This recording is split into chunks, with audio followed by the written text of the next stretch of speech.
in 2006, my husband and I started Peace Builders Community, joining other peace workers, trying to understand and listen to the people here at kung bakit for over 30 years, laging may gera dito sa Mindanao.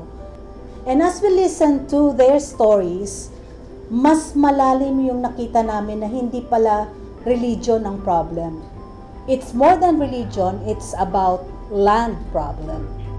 So, kapag land problem, parang ang hirap isolve kasi it would be involving two parties that are fighting over a piece of land. So, yung ganong conflict, kailangan ng malalim na usapan. Nakaka-frustrate, ano? Parang wala na kami magagawa. But, one thing that pushed me, bakit kaya hindi natin servan sila ng coffee? So, when we serve coffee to two conflicting parties, dialogue started. So, sabi ko, wow. So, nagda-dialogue sila, walang putukan. That instance inspired me to register or to claim that name, Coffee for Peace. So, Peace Builders Community, our non-profit organization, Coffee for Peace is our social enterprise that addresses the economic issues of the community. Bakit? It's because you can talk about peace, but if you're hungry and if you have no shelter, you cannot concentrate listening to peace. When it comes to conflict, kung sa hanap buhay, mahirap talaga ang buhay ng tribo.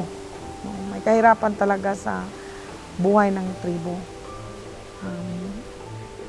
Kasi, siyempre, sa bundok kami nakatira, at hindi tulad ngayon na may mga access road, may mga farm to market road, may mga provincial road na.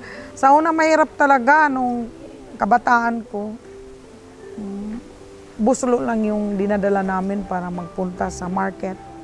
At saka nakapaalang kami, walang tsinelas, para magbenta.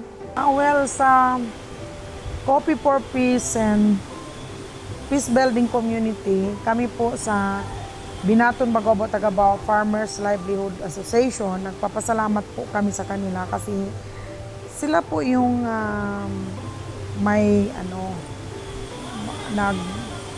nag-train, no? Marami silang tinuturo sa amin na para umaangat yung process ng pagkapi, no? Kasi nakita nila na merong mga potentials kasi almost nung mga farmers dito may mga kapi talaga. So yun.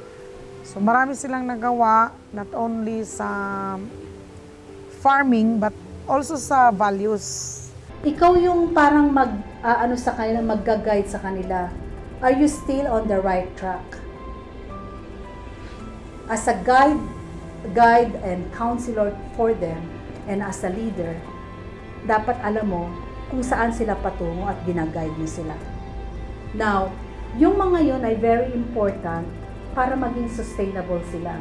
Kasi if they own this concept, sila na yung magpapatuloy. So, hindi ka naman mo problema na kailangan pang lagi ka nandun sa community. Sila na yung nag-aasikaso sa orders nila. Then we know that we can release them as a community. That we can just be an advisor to them. We let them retrieve back their hope and visioning. So, pinapadrawing namin sila as a group. How do you envision your community 5 years from now? So, sa pag-drawing nila, makikita mo may plano sila. Makikita mo na, ay, yun palang gusto nilang marating. Then the next question is, how do you get there?